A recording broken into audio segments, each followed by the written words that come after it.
Drivers to stay alert after a rash of carjackings in Midtown and Buckhead.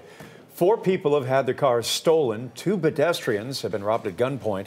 And this has all occurred over the last 72 hours.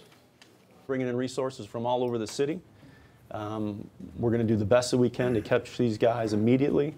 And this type of crime, or these types of crimes, are simply unacceptable in the city of Atlanta. Police say they think the same 4 men are responsible, using the cars they steal to commit other crimes. New tonight, Caitlin Ross and Ron Jones are showing us what to do to avoid becoming the next victim.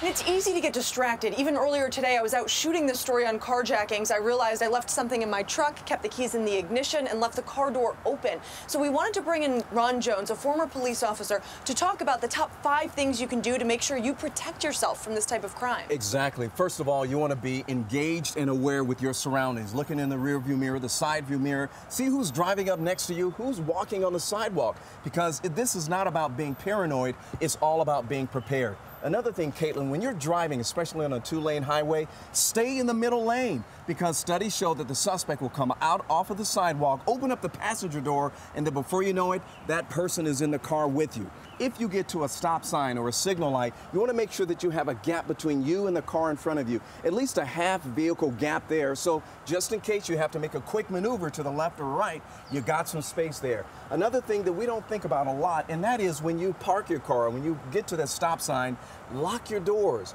roll up your windows. It reduces the chances of the suspect actually getting into your vehicle. And Caitlin, the worst of all worst, if a carjacker ends up in your vehicle, it's best to give that vehicle up, because it's better to give up the vehicle than your life.